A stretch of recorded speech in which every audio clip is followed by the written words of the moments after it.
Hey there, and what is going on, fellow RuneScapers? So, this guide is about doing Vorkath in welfare gear. And when I say welfare gear, I mean truly welfare gear. There's a lot of guides out there on Vorkath, and people talk about the lowest gear that they would bring to Vorkath. And these guys are still rocking like Barrow's gear at a minimum. Lots of people in Void Elite. As you can see, we're going to be doing this with an Archer helm, black D hide, a rune crossbow, an anti-dragon shield, and some diamond and ruby bolts. And literally this setup is about as cheap as it gets. I mean, come on, snakeskin boots and a ring of wealth. But the point is that anybody can do Vorkath effectively.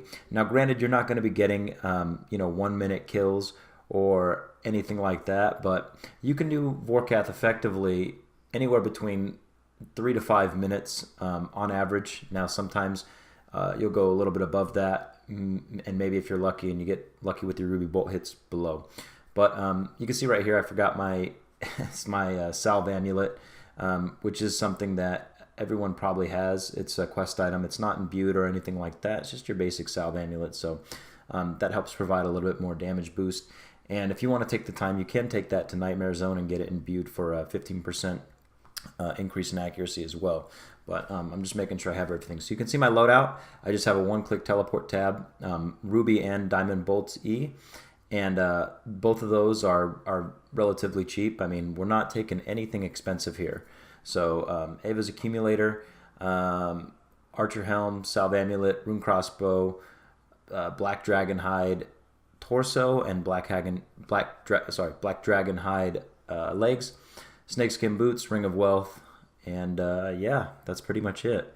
So I moved my house to Relica, and you come up here and you travel Torfin. Now you have to have Dragon Slayer 2 done in order to have this quest, or I'm sorry, in order to have access to this boss.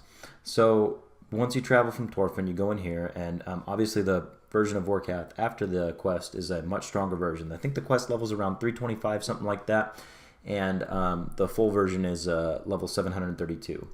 So you come here, wake them up. I like to pre-pot anti-venom, which is necessary. If you have a serpentine helm, even better, and an extended anti-fire potion, and then you just start hitting them. Now, in the other guides, you can tell, you can watch some other guides to figure out what's going to come, but basically 6 attacks are going to come, magic and ranged. When you're using a crossbow, you pray range so that the spiky balls that you're seeing do no damage at all. And when you get frozen, you cast Crumble Undead, and you're back to work. Now we know that after the next 6 attacks, the poison spewing thing is coming, so just kind of prepare for that. And you can see, oh, you got to turn that quick pairs back on with ranged and eagle eye. You probably don't have augury. And now we know it's coming, so we just start walking. And you'll never be hit by this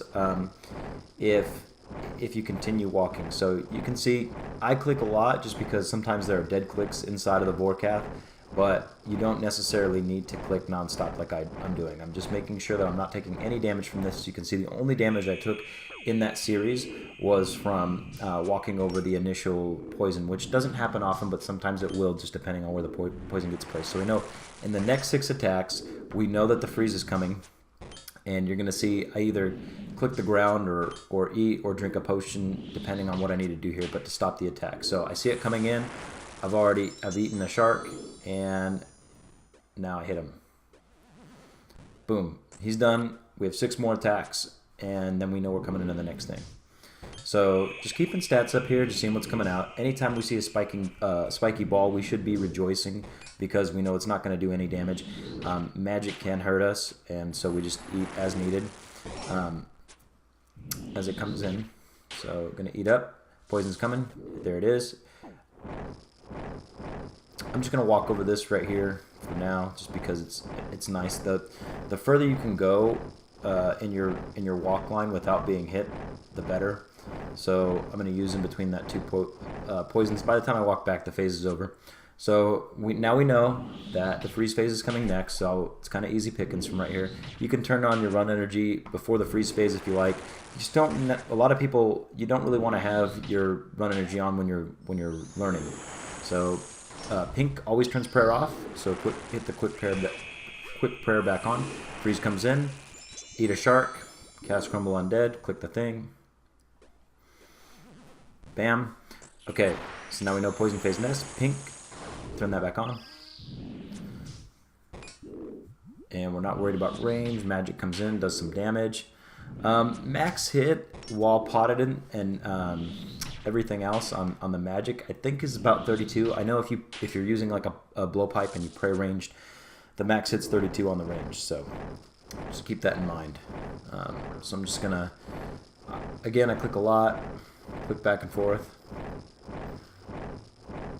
You might take an occasional tick of damage if you click the spot under you. It's always better to click behind that, but because I'm talking and doing this video, it's kind of hard to concentrate. But so range, we just went to poison phase, getting ready to turn quick prayer back on.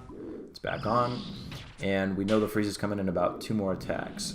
So oh, and I also switched right here to diamond bolts because he's under 200 health, and being that that ruby bolts do 20% of the monster's current total health, not total health, but current health, you're actually going to do more damage with an armor ignore than you would 20% of the current existing health. So I switch. Yeah, poison comes up, start moving. Got a nice poison here. You can see there's a nice straight line. And as long as you keep moving, you'll never get hit by this. Maybe once or twice when you're learning. But you should sort of relish when you see that in the freeze, because it's kind of a nice break and it gives you an opportunity to eat or drink pots, whatever you need to do. So getting towards the end here, quick prayer back on. Range comes in. Every time range comes in, that's like free damage. You don't have to worry about it because you're praying ranged. Now, go ahead and eat once. That stops the auto attack. Cast on the thing. Back to work. And we'll probably finish it off here in this round. Let's see.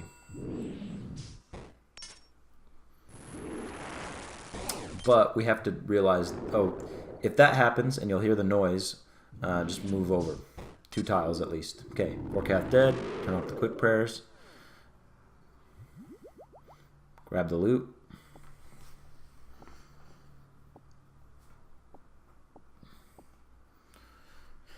And when you get better gear, you can do Vorkath, multiple Vorkaths in one inventory, but on super welfare gear like this, you're probably going to eat the majority of your food. It is possible to do 2 trips in a single invent with super welfare gear. I've done it, but for the most part, you're going to want to just every invent go back and restock. I like to sell all the loot right away to buy supplies and add it to the bank. And yeah.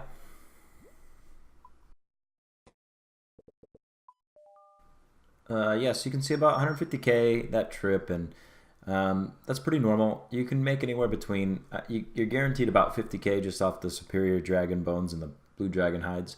So you can expect 50k a trip is about the lowest you're going to get. And the highest you can get, of course, is, possibly 75 mil with the skeletal visage.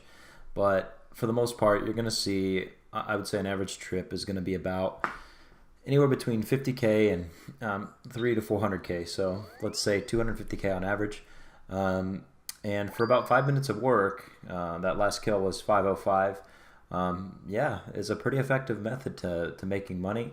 And as you get better at Vorkath and as you kill him more often, your bank will increase, and you can start upgrading your pieces of gear to what some of the other people are doing. Even with max gear, some people prefer to use a crossbow. Obviously, usually a DHCB over the rune crossbow like I'm using, but some people do prefer the bolts and not taking the range damage at all.